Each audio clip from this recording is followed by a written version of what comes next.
So I guess I'm just going to start with how would I screen a buyer call? So prospective buyer calls or text messages me and asks for, information, or they're interested in a property, or you know what? I had this happen the other day. They called off the sign in the yard and we're really interested, but that house closes tomorrow. So it's not an option for them. So what I do is I kind of go through and I start having a conversation with them about, what they're looking to do. And I pre-qualify them while I'm having this conversation. So I'm And Megan, I can role play with you if you need me to.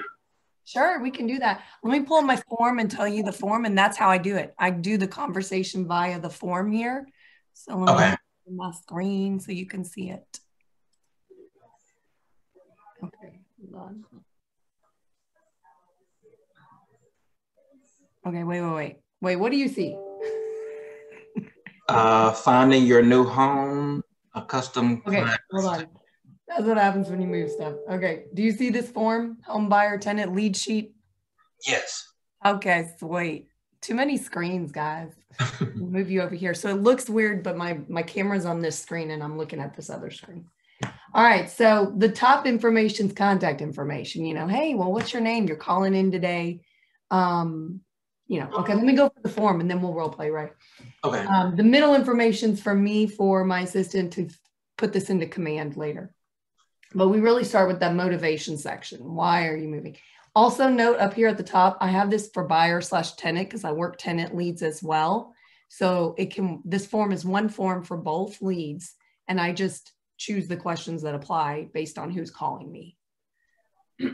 So we'll go over motivation. Why are you moving? When do you need to move? All that good stuff. Price, month, year, all that. Some of these questions down here at the bottom, like, are you approved? You need to know that because if they haven't started that process, then you have the opportunity to either introduce them to somebody or ask, hey, do you have a lender that you're already working with or that you would like to work with? Asking that question, do you have any concerns over your rental application, loan application? That's a big one.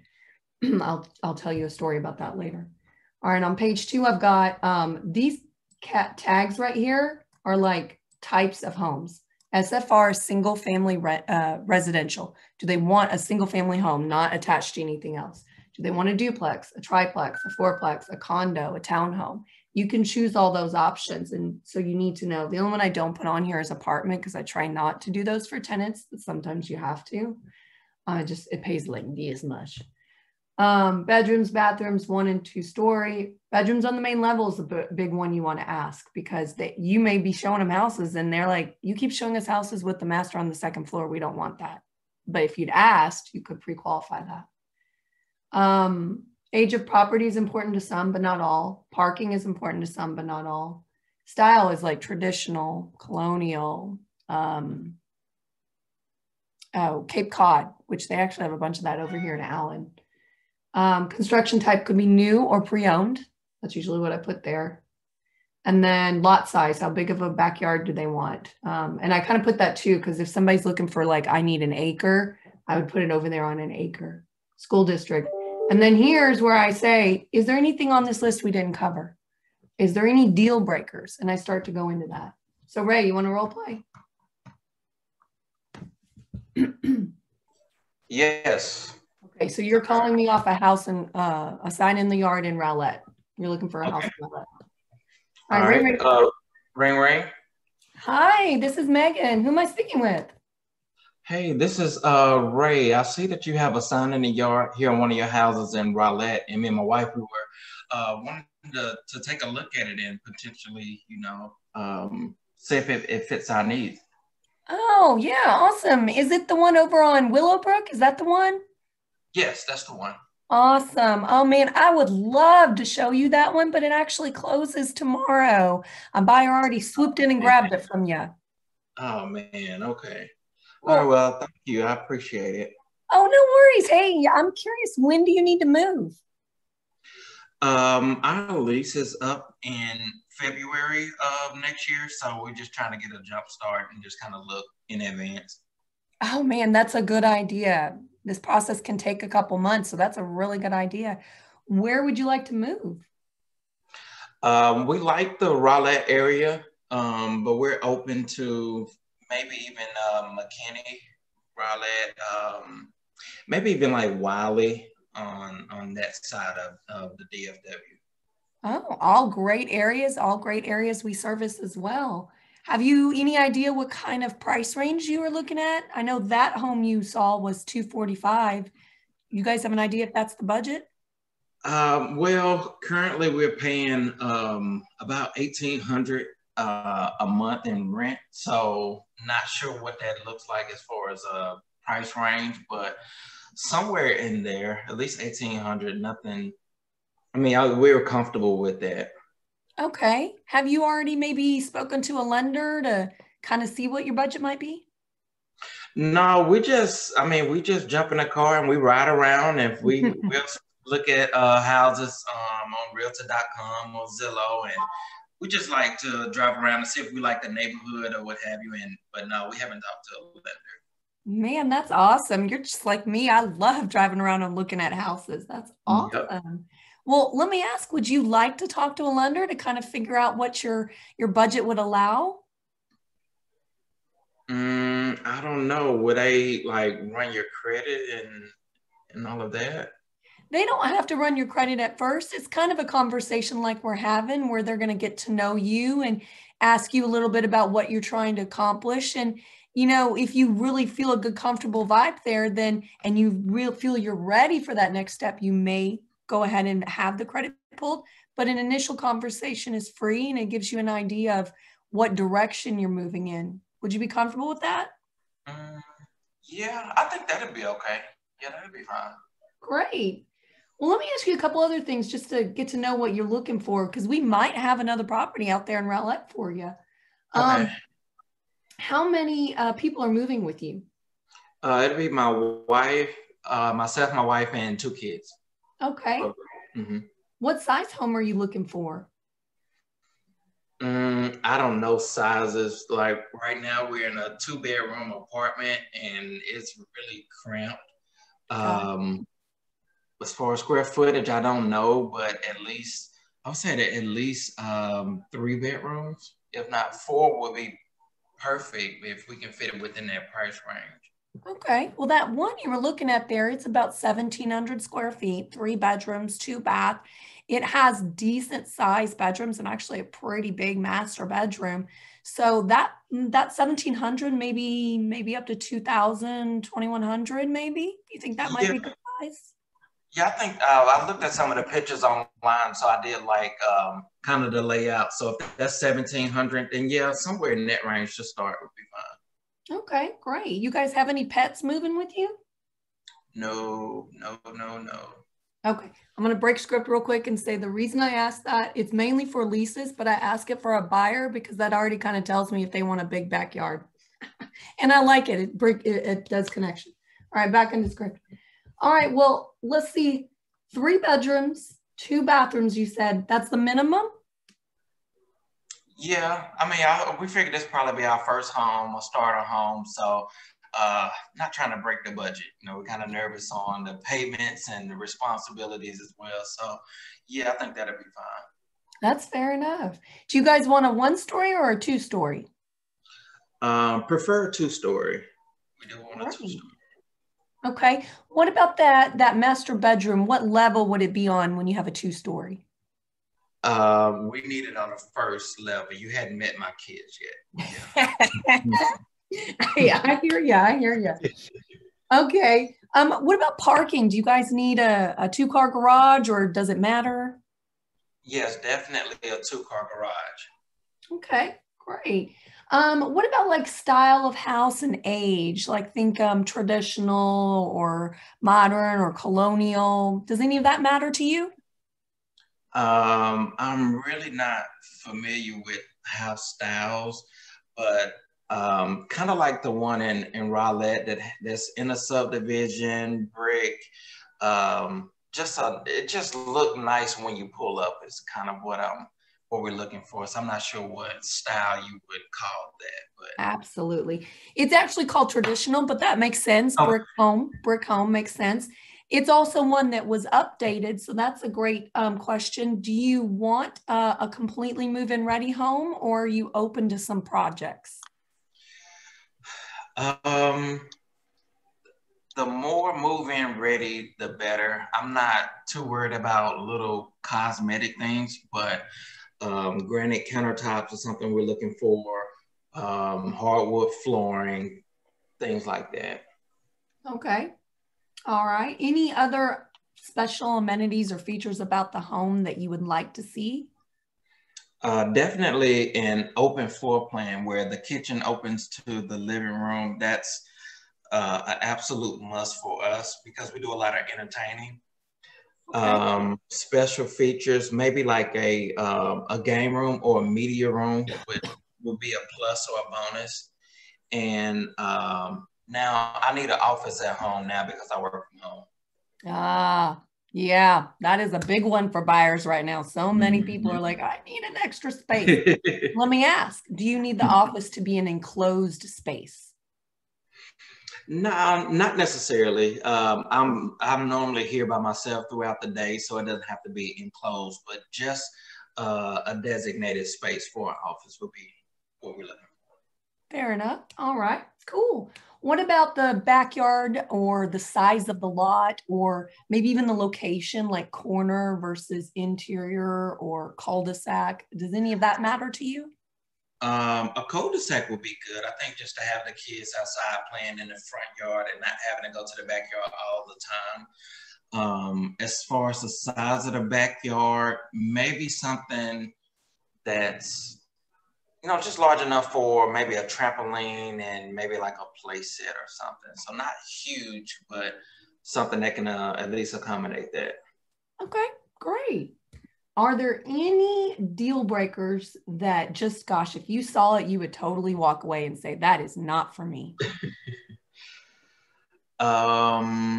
If it did not have separate tub and shower in the master, that would absolutely be a deal breaker. Okay, great. Well, is there anything else here that we need on this wish list that maybe we don't have? No, I think we pretty much covered it with everything that you reviewed. I can't think of anything else right off the top of my head. Awesome. Well, I've really enjoyed talking to you, and man, I would love to sit down with you and your wife and talk a little bit more about how we can find this dream home that you guys are envisioning. Okay. Do you have some time maybe this weekend?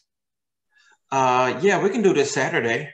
Great. I'm actually open at 10 a.m. on Saturday. We could even meet out in the Starbucks there in Rowlett since you're already in that area. Would that work for you? Yes. Perfect. All right. Well, I'll send you a calendar invite. That's awesome, Ray. Thank you. Thank you. Any questions on that role play, guys? It's a quiet bunch. Do you ask about like financial questions like your credit score or income, things of that nature?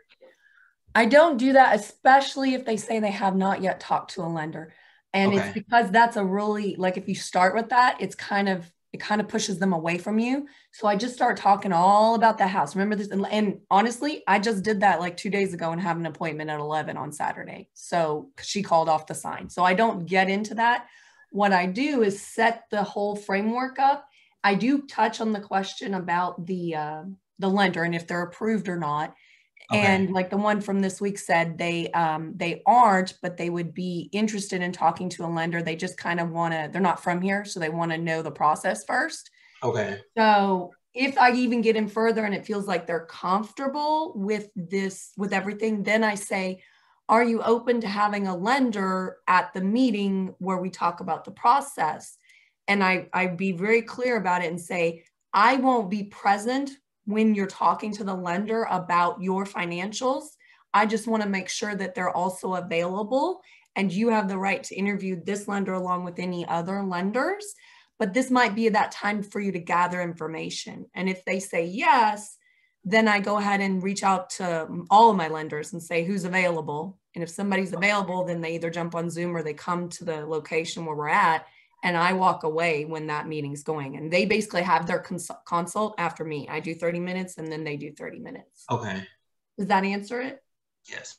Okay. Yeah. Because it really turns people off when you start asking like, where's your credit? Now on tenants, you kind of need to know that. So what I do with a tenant is say, hey, let me send you an email with the general criteria, general, and it has a very general because every landlord could be a little different. And you can kind of review that, and you can review the application and the form and go through it and understand what information you need to gather. And then once you get all of that, once you get all that information, you can email it back to me or let me know you have it and I'll meet you and pick it up from you. And I have started doing that with tenants because I refuse to go show tenants houses without knowing that they're qualified. And so they have to fill out a TAR application for me. I wasted a lot of time in the beginning doing that. And I like working with tenants, but I even have a repeat tenant right now that I'm like, if you don't fill out that application and send it to me, I'm not showing you a house. Right. I know her job situation changed and I want to verify that I'm going to actually be able to get her in a house. Otherwise, I'm opening a door for you and for $0. Right. So that's how I do that one. And I can send you that template if you want that. It's a template email, and then I attach the TAR application. Okay. And a checklist of what they need to gather. I do that as well. Okay.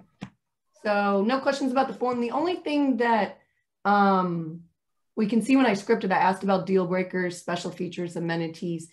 The only other thing that may not be on here that you might get when talking to them is if other people are involved. So it's him and his spouse, but what if it was a newlywed couple and mom and dad wanted to be part of the process because maybe they were gifting some money. If somewhere in that conversation they hint at something like that, I'm going to ask more about it, and I'm going to put notes. Kim can see this. She sees my notes everywhere. I'm going to put notes somewhere on this page about that because I'm going to try to circle back and get that additional information later. Because they may be parties that need to be involved, but not be like my actual clients, or like, I had a buyer this year that it was her and her mom buying, but she had a power of attorney over her mom. So I never met her mom like in person because her mom was elderly and did not want to be exposed to anybody for COVID. But I got all the information and I knew who she was and all the documents, and the power of attorney was in the daughter's name anyways, but I needed to know that while I was screening her. All right, well, let's get to the appointment. So we've done all this, we're going to the appointment. Let me show you that. Can you guys see my screen? It's my PowerPoint. Yes. Yes, you can? Sweet. All right, so this is my presentation, which most of them this year have been on Zoom. Most all of my buyer presentations have been on Zoom. I think probably one of the first ones I'm going in person is this weekend. But if they're comfortable doing in person, I want to do it. I have 2 seller appointments today that are in person, and I had one on Friday that was in person. So anyways, I'll jump on Zoom with whomever needs to be involved, and I'll go to the appointment with whomever needs to be involved. And what I have when I'm in person is a binder. This one's my seller one, but it has my presentation printed out. The one you see on the screen, I'll have it in my buyer one. And I just go through, and it's how I know what I'm supposed to talk about is I have the presentation. That's super important because if you get there and you don't know what to talk about, they're not going to get warm fuzzies. All right, so this one actually came from Command, from Designs, and then I way tweaked it because I like to personalize. In fact, all the photos are photos of houses I've sold, which you can do that for a buyer or a seller. I probably even have a buyer's house in here somewhere. And in the beginning, I probably only had 1 or 2, and guess what? I used all their photos. Megan, where did you say you got that again? Command in Designs, and you just go in. Kim, will you help them on that later? She'll tell you where to find it. Maybe you can throw it in the chat. I don't know where, but there's a template. There's a template. And then I downloaded it and tweaked it. I don't know if it's even in PowerPoint. I don't know. Kim, you're the guru on that. I'll have you help. All right. So next up, they see the cover page, don't really say anything about that. I do start with thank you for allowing me the opportunity to come and sit down with you today and talk about your real estate needs. I know that there are a lot of realtors in the Metroplex, and I don't take it for granted that I'm here today. So that's kind of my opening line, unless they derail me. All right. And then I say, okay, this is what we're going to talk about today. We're going to talk about your preferences, your dream home, your neighborhood, the buying 101, the nuts and bolts of it. We're going to talk about the service we provide for you, our promise and commitment to you, and then I'm going to close with a thank you. All right, so their needs come first. Again, this is the PowerPoint from Command, but I modified some of it a little bit. So I'm talking to them about their home and what they're looking for, and I'm asking them to kind of tell me a little bit about that, reviewing what they've already told me on the phone. But especially if I have that other person there, I really want to get from the other person. So I'll probably take a blank, either notepad or a blank one of those forms with me and start filling it out again. Because I really want to make sure that something didn't change between the phone call and the appointment, or maybe they thought of more stuff to add. So I'm really kind of going through that again and get them to tell me what's important about this move and what's important about this dream home. Then I start asking, have you considered who will be the main contact, especially if it's not individual buying? So if it is like the mom and daughter, it was the daughter. If it's a couple, maybe it's the wife is more available, or maybe it's the husband's more available. And so I asked them to tell me whom they would like me to first reach out to for some, like if I need something immediate. I try always to loop everybody in the communication, but if I need some piece of information now, I'm going to try to reach the person that's easiest to reach. So I'll ask them about that. And y'all putting stuff in chat. Can you have the questionnaires? Oh yeah, we'll send it to you. That's why Kim's on here. Whatever I promise to send, Kim will send it. Drop your emails in there though, in the comments or in the chat, sorry. I asked them what timeline, and that's very important because somebody telling me they need to move right now, I'm kind of going to dig into that and go, why? What's the urgency? Not really say why, but okay, how can we help you move quickly? What is perpetuating the move? And I'm going to dig into that a little bit deeper and find out more. Most people, though, that when I sit down and talk to them, even when I asked the question originally in the phone call, when do you want to move by? Most of them are looking 3 to 6 months out anyways. And that's the ideal time frame. My scripted line that I tell everybody, buyer or seller, is that this whole process takes anywhere from 3 to 6 months, start to finish, first thought to last box packed. That's my whole script. And then I will say it can deviate if you've got things like a divorce, a death, a relocation, aging parents moving out kind of a thing. There's several other things that can pop up that can change that. If you're doing new construction over a pre-owned home, that can change your timeline. But generally, if it's one house to another, 3 to 6 months. I ask again about the lender. Maybe between the time I talk to them and now, they have contacted a lender. If they have contacted their own lender, I'm fine with that. I just like to be in the loop with whom, because it's a team sport and lenders have to be part of the transaction. So I want to get to know who this lender is.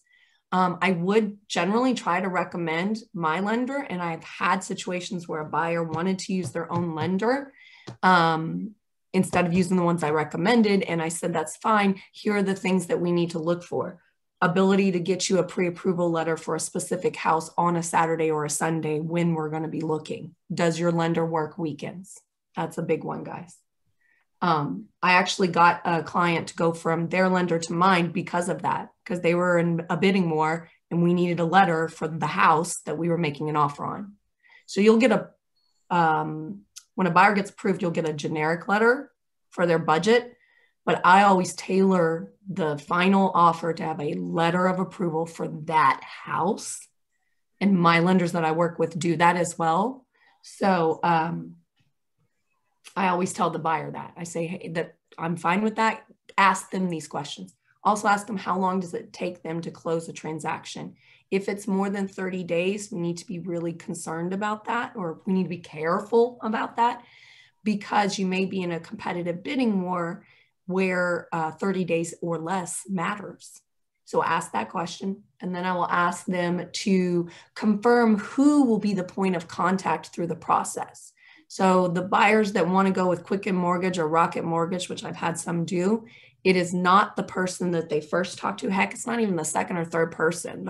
You get almost 4 or 5 different people throughout the transaction, which can be frustrating for the agent and the title company and the agent on the other side and lots of other people, because they don't know who they're supposed to talk to you. So ask your client, potential client, who's the point of contact at the lender's office? There's actually more I could go into there, but we're running out of time. So that's the tip of the iceberg there. Ray, you got anything to add on that? Or he stepped away. Sorry.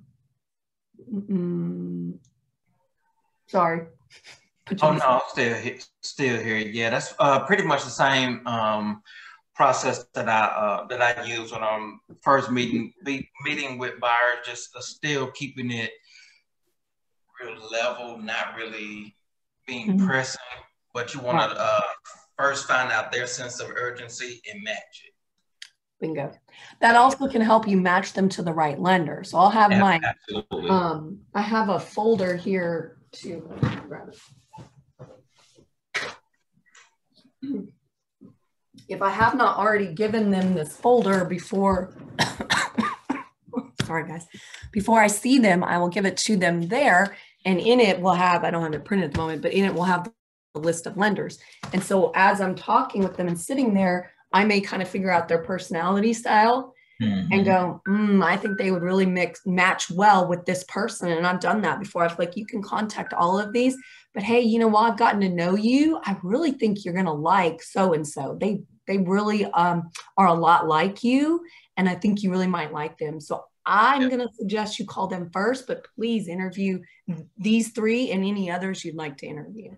Yeah, and then, you know, letting them know if it's within that 30 days, it doesn't, you know, count against their credit or anything. And I also put in there to let them fight for your business, you know, so you can look at apples to apples, and you may get a lower rate for origination fees or what have you. So I've had that happen before. Someone came to me pre-approved, suggested just to shop rates, and they were able to get a lower rate with no origination fees. So.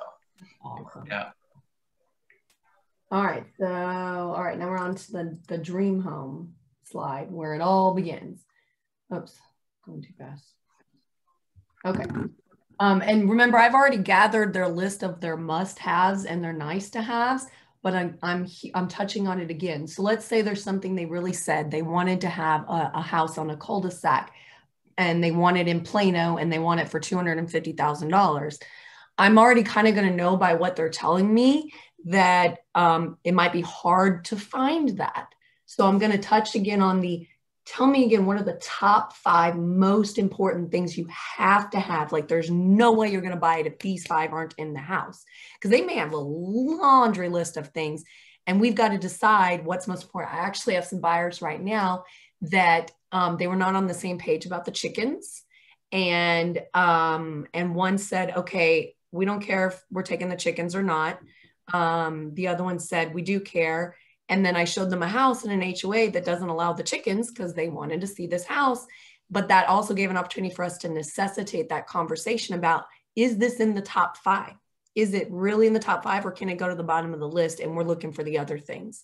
And that whole experience necessitated them having a real heart-to-heart about these chickens. And now the chickens are on the list. Well, that obviously took our search pool to like this. But that's one of those things where sometimes you have to get out in the field with them to really nudge that conversation. But if you can do it in that buyer consult, then that's a great way. It also helps you identify their personality. And of course, the nice to haves are the things that are below the top 5. Yeah, it'd be awesome to have an open concept, but we're okay if there's a little separation. They're going to tell you that as you touch upon it again. All right, and then we talk about neighborhood. and getting to know what's important about a neighborhood. So like this house right here, like this one was facing a green belt. Well, is that important to them? Is it important to them to be on a corner lot? Is it important to them to be in an HOA neighborhood? Or do they want an HOA that has a lot of amenities, like up in Salina and Prosper? Do they want one of those massive built communities that has every amenity you can think of? Or do they want something that's small? Do they want maybe a volunteer HOA, you know, in an older neighborhood in Richardson kind of a thing? So I'm going to talk to them about it, and I'm going to tell them some of these buyers don't have a clue, especially the first time ones, what kind of neighborhood. But if you start talking to them about it and you say things like, what kind of feeling are you looking for in a neighborhood? What kind of a culture? What kind of environment? And just ask those questions and then let them talk and make notes about that. Obviously, you can't search MLS for culture, but you may be able to rack your brain for neighborhoods that have that. Okay. And then we're going to jump into the 101, the mechanics, the how-tos. This slide, I stay on this slide or this page a lot. And I talk for a long time, and I try to break it into sections like 1 and 2, 3 and 4, 5, and something like that, because it's a lot of information and it can get very overwhelming, especially to an I. A D doesn't really care. They want you to get to the point. An S and a C are taking it in. I'm an S, my husband's a C. The C, I have the C clients with the chicken right now. And they're really like, okay, tell me more about that. Tell me more about that. And they want the data behind the process. So make sure you go slow through this, and you really take the time to ask if they have questions. So I'll explain to them, you know, this is the roadmap. First, you're going to meet with a professional real estate agent to talk about this process. Today, we're going to iron out the map for you, because everybody's journey to home ownership is different. So we're going to get that map drawn up here. Next steps after this meeting would be to get pre-approved if you have not done that already. And I've got a list of lenders here you can contact. You can also contact lenders you already know. And remember, you have 30 days to do that, in which it won't impact your credit because you are shopping for a mortgage provider. And I've got a slide in here that will tell them everything they need to have to do that part. And then I start telling them about, you're going to start searching for homes. One of the things we're going to do after this appointment is send you our app. Our app allows you to search for homes anywhere you're at, so it's geo-specific, but it also connects you to our listing service, to my listing service, and gives you real-time data. It tells you if that house is available. And you can also use Zillow, you can use Realtor, Trulia. I just want you to also cross-reference against our app, because there's delays in the data from Zillow and Trulia and Realtor. And our app can kind of give that to you. And then if you still aren't seeing what you want, feel free to text us or call us and say, hey, can you check on the status of this house? That's really important in our market today, because it's a fast moving market that we're in right now. As you search for the homes, you'll get daily emails from the listing service with us, or set up on your search parameters. And you'll go in there and you will heart anything you love, light bulb the maybes, the not so sure about them. And then of course, trash anything that you're like, Megan, how'd that even get in there? So put those in the trash can. And we're going to give you some time to kind of go through and build a list of these homes that you really want to see. And then also keep in mind, some of them move very quickly. So you'll look at it today and it's gone tomorrow. But we're going to give you some time to do that. Once you've found the dream home, which happens between steps 3 and 4, where we go out and look at homes, we're going to say, okay, it's time to make an offer. And that's when I'm going through the script here, you guys. Okay, I gotta have time. We're going to make an offer here. And before we make an offer, what I'm going to do is contact the seller's agent and find out what the seller's looking for in an offer. And I'm going to bring that information to you. I'm also going to bring to you the comparative market analysis, letting you know what's going on in that neighborhood for that size home at that age home. We're going to go through all of that. Then you're going to make an offer. It's a written offer that gets sent to the seller. The seller can either accept it, reject it, or counter. Let's say they go ahead and accept your offer. Then you'll move into the negotiation phase. This is when you have an option period, an unrestricted right to terminate the contract, and your right to inspect the property. It's generally between 7 and 10 days. It can be a lot less, especially if we're in a bidding war. And we'll talk more about that later. And guys, that whole bidding war conversation, I may not be having this conversation in a year. We may have too much inventory. I don't know. So you really have to tailor your presentation to what the market is right now. And if it is a competitive bidding war, you're going to want to say that over and over and over, because you want these clients to understand that they cannot take 4 months to look for a house. I have a client like that right now. It's just not going to happen because it's going to be gone. It's going to be gone. Anything they look at today will not be there tomorrow. All right, so sorry, back into my script here. Okay, so you're going to go through the negotiations. We're going to inspect the property. And when you find things in the inspector's report that are concerning to you, I'm sorry, the baby just woke up. Just 1 minute, let me be right back.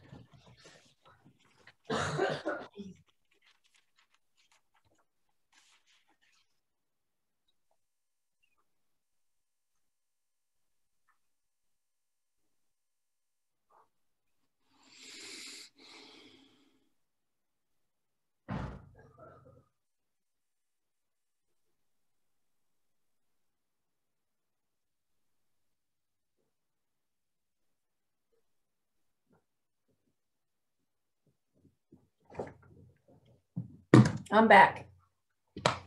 All right. Maybe Abigail's with us. All right. Okay. So we're going to find things that may be of concern to you. You have the right to bring any additional inspectors you would like. And then once we create a list of requests, we'll start negotiating with the seller. And we're going to want to ask for things that are, reasonable, that the seller can either repair, or perhaps they can give you a credit at closing so that you can repair it afterwards. Or maybe it's just something that you're comfortable handling as a repair on your own. And we'll go through that when we're doing the inspections. After all of that's happened and we've gotten through the inspections and everything is good, then the lender is going to start doing their part. They're going to start preparing the file for closing. They're going to request your employment record, verify your employment again. They're going to request probably some more documentation from you. They're really going to be digging in there and getting things ready. We'll also be getting any HOA documents from the title company if that applies. We'll be getting the title work from the title company, which you'll need to review. And I kind of go through all those things that happen in that interim phase. Then we're going to get up to number 7 here, the final 3 days before closing. We're going to try to schedule your final walkthrough of the property at least the 4th or 5th day prior to closing, so that we allow enough time for things that might pop up. So a final walkthrough gives you an opportunity to see the house one more time, take measurements for the furniture you want to get after closing. Remember, we can't get any furniture before closing, and I'll go to that in a minute. But it gives you that opportunity. It also gives us the opportunity to check on any repairs that the seller was intending to make during this time period. So we'll do that walkthrough, and then the 3rd day before closing, the lender is going to issue to you a closing disclosure, which is a list of all the fees associated with the loan. And that's your time to really go through it and make sure you understand the costs associated with buying the home. And then we're going to go to closing on day 3. That's when you're going to bring your driver's license, your final amount of money that you need for closing. We're going to go in, it takes about an hour to close and sign all the paperwork. And then a few hours later, they're going to call us and say, you're done, you're funded, here's the keys. And they're going to tell you how to pick up the keys to the house. And that's the whole process. Any questions? And see how that was a lot, guys. So you want to make sure you just stop and just like live in the silence for a minute, because they're going to be like, oh my God, they're going to be like glossed over. It's crazy.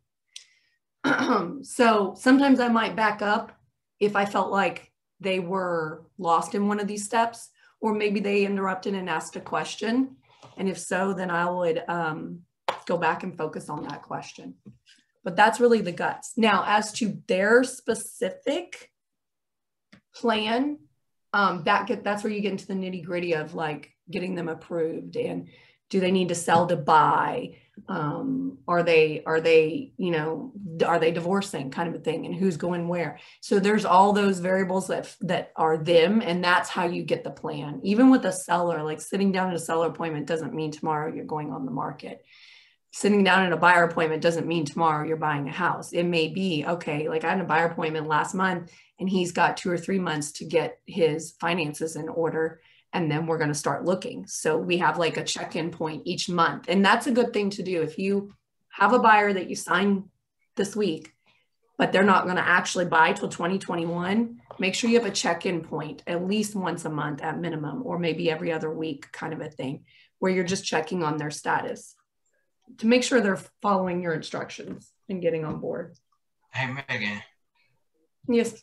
When you're going over your roadmap portion, do you talk to them about like earnest money, option money, the cost for a home inspection, those type of fees as well? I will get to that. Okay, that's a little bit later. Okay. Sometimes I say it in there, yes, because they like interrupt and ask a question, but it's in, hang on, it's in one of these other slides. But if they kind of interrupt and ask me that, I'll go ahead and throw it in then. And then I revisit it in another slide. Yes. Okay, so we talked a minute ago in the roadmap about getting approved. So you're going to contact the lender and you're going to talk to them and have a consultation like you're doing with me. And you're going to start that application process. Some of the things you're going to need are your pay stubs, bank statements for at least the last several months, tax returns for the last couple of years, proof of employment, and probably some additional information. Most of the lenders have an online application, but you're going to have to collect the data, and it's a lot of paper. So just be ready for that. Most lenders right now, actually I need to change that. It's 640 for most lenders. I haven't heard of anybody allowing a 620 right now. If you know somebody, tell me please. 640 is what I know of, minimum credit score required. Okay, this is where I touch, I touch again on searching and using our app, Zillow, Realtor, Trulia, and then of course the emails that we get them. And this is where I tell them, you're going to want to search for at least 2 weeks here or 3 weeks, especially if, you know, like let's say their timeline is 2 or 3 months from now to buy. Well, I'm not going to immediately go show them houses. I'm going to have them looking and creating a wish list, like a Pinterest board concept. And then I'm going to set a date at least 2 or 3 weeks from now, maybe even a month from now, to go looking at homes together. Unless there's an urgency, you know, but I want to have, even if there's an urgency, I still want a week in between there because they need to really see what's out there to start creating a wish list and a want list. Otherwise, I'm going to be showing them the wrong kinds of homes. So I tell them, okay, let's create our wish list. Let's set our date for when we're going to go see homes. And prior to that, let's say it's a Saturday, prior to Saturday, no later than Thursday of that week, we want your list of 10 homes that you would like to see. And the reason we ask for 10 is likely 5 of them are already going to be gone by the time we schedule the showing. So we generally like to show between 5 and 8. Most often we end up showing 5 homes in one day. That doesn't mean that's all you'll ever see. Just in one day, we try no more than 8 homes with like a minimum of 5. And the reason for that is it's very overwhelming to a buyer when you're seeing house after house after house. It's very hard to remember house 1 from house 5, truthfully. So we would set up a time, 2 or 3 hours, to go see a couple homes. If we don't find your dream home, then we'll schedule another day to go out again and give you a couple more days in between to look for homes. That's really important, guys. And when I have a team and a buyer's agent, like I'm not letting them do anything else because buyers don't know what they want after you show them 25 houses. They can't envision it. They just get too overwhelmed and they can't pick. You go, I don't know what I want. So you need to try to not like hone them in, just try to make the process efficient. Hi. No, not right now. All right. Then we're going to make an offer. This is when I start telling them about the money.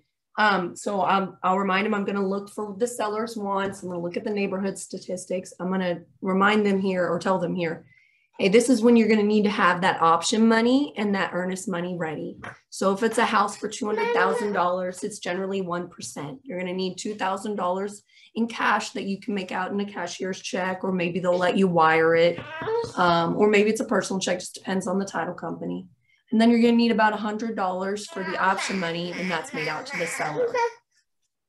You'll also need, after we get into the closing time or the contract, you'll need monies for the inspector and the appraisal and stuff like that.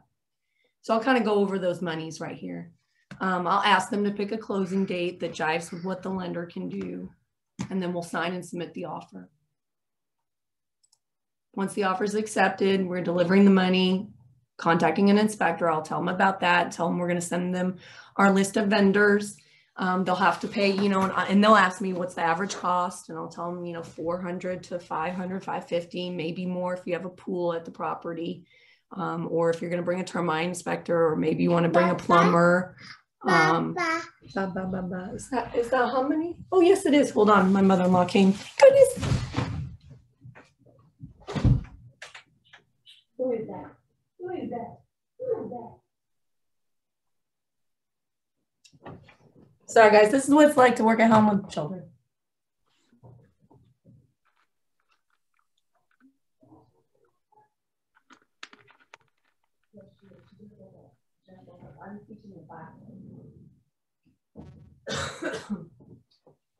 Okay. All right. I'm going to tell them about home insurance. You really want to tell them that during the option period that they need to contact their home insurance company. Bob has said this a million times. Because what if they find out the home can't be insured for some reason? You know, what if the home insurance company discovers something? That actually happened with a seller I had. So the insurance ended up being a big factor, and oh my gosh, the negotiations were tough on that one. So tell them to contact their insurance company. It doesn't mean they're paying anything, but they need to contact them and tell them, this is the property we have under contract. Can you guys insure it? And then they need to not be surprised at what the insurance amount will be. If for some reason they find that out and it's not something they like and they're still in their option period, they can terminate. I'm going to talk to them about, you know, working with the lender to finalize the mortgage during the process, and then the final walk. And I'm going to, again, tell them I want to walk 4 to 5 days out from closing, because what if something happens? We just had that on a file last month where we did that. Everything was fine. A couple days later, the seller moved the refrigerator out of the house. The day we closed, we went over there after, you know, closing like 6 o'clock, 6:30. There was standing water all over the kitchen. But if we hadn't conducted the final walk and known the quality of the property prior, we would have had a hard time proving what happened and who did it. Thankfully, we had an amazing seller that worked with us. But that's why you really want to conduct that final walk, to see what condition the property is in before it turns possession from seller to buyer. And then here is my do this, don't do this. And I stay on this for a minute. I make sure. Now, if they really seem to understand, or maybe they bought a house before, I don't stay on this slide. But if they don't, and they're first timers, I'm going to literally say, notify of any address changes, notify of any salary changes, gather all bank statements for the lender, get insurance, keep all debt paid and in check. Like, if they don't hear this from me and the lender, they're going to go, and I've had buyers do this, they're going to go buy something, and now they're not qualified to buy the house anymore because they didn't know they shouldn't have done that. Don't change jobs. I had a buyer do that. She thought she was making the right job change. No, don't do that. Don't change jobs. You can do it after closing. I don't care what you do after closing. Don't do it before. All right, and now I go into talking about us. I tell them about dedicated showing assistance, contingency. This is just something about my company that we do. We do a moving day meal, which is not necessarily the day they move in. Sometimes it's another day after or 2 days after. You know, there's a lot of hustle and bustle, but when you first moved in and everything's still in a box, heck, you don't know where to find something to cook. So we send them a meal. They'll get access to any vendors that we use. And I have testimonials in here. I also have it in the folder that they get. And I tell them who my team is. And then I tell them about the promise, which is kind of what I said at the beginning, that I don't take it for granted that I'm here today. And I promise to deliver the most amazing customer service experience that you've ever had. And when I do that, I ask 2 things of you. The first is for a referral to a family member, friend, somebody you know, trust, like, that needs to buy or sell or invest in real estate. And the second is for your valuable feedback, because I won't know how well I did without your review at the end, and we'll send you a link for that review. Sometimes we bug them, like, give me that review. That's it, guys. What questions you got? We got 10 minutes. Wait, where's my chat? Hold on, I gotta find this. Hey, Meg, I know you said that you sent over your app so they can search homes. And do you also set up the search in MLS where it's automatically send homes? Yeah. Well, Kim, yeah, I do. Yeah, Cool. I do. I'll text them the app right there if I can, like if I have the opportunity to do it, you know. But sometimes if we're on the Zoom, I just I do it afterwards. They'll either get a text or they'll get the email to do it, and then they'll get loaded up into MLS. Okay. What else? Hey, Megan. I may have missed this, but do you also focus any on the 3 to 5 or so must not haves when you're? Well, I ask them what they are, but like, okay, let's say somebody tells me they don't want, I had somebody tell me this, they didn't want like an inclined driveway. Well, I can't filter for that in MLS. So I explained to them that this is why going through the listings that I email to them and then going through the photos that they see on Zillow, Truly, or whatever is how they're going to create their wish list of homes, because their top 5 like not haves, I may not be able to filter for them. So they're going to have to trash the houses themselves. Okay. Does that make sense? It does. What else? Thanks, Kim. You're telling them where to get the buyer template. Oh, here, she told you, create a buyer template and designs. Thanks, baby is precious. You tell them the top 3 with the same script. What is that, Jay? I don't know what you're talking about. Top 3. I don't know. Jay, come on. You've been in the biz longer than me. What you got? No, you said 5 houses or you know, show 10 houses. I go, no, I'm like top 3. The same script, like, hey, they'll be gone. So we're not looking at 10 houses, you know, we're looking at 3. Right. You know, maybe 4 because one might be gone. Right. So I would only ever say 5. And the past couple of buyers I've been like, oh my God, I can't do that. And I'm like, whoa. 5 in one day. That's it. And it's not like I'm not going to show you more houses, because, hey, you may look at all 5 of those. You may write an offer, and then all of a sudden 4 of them go under contract and you don't win the bidding war. And guess what? None of those 5 are left if you loved them all. Usually not. So I kind of give them the scenario. So yeah. Yeah. So I always have a backup, and then you know, people are like, oh, I want to look at 20. I'm like, well, why look at homes that you don't like? You know, they're not worth your top 3. Why look at them? Yes. I'll also tell you that's super important on the feedback, because I've been going through calling past clients and getting some feedback to help in some branding. And the one thing they've said consistently is, well, you really listened and you showed us the homes that we wanted. Like, you didn't show us any. And that was a big difference from their prior realtor to me. Like, their prior realtor showed them a bunch of homes they didn't want and they didn't understand. And then I listened and I showed them 5. And at the 3rd one, they said, this is it. Where do I sign? So that's why the process works. What else, guys?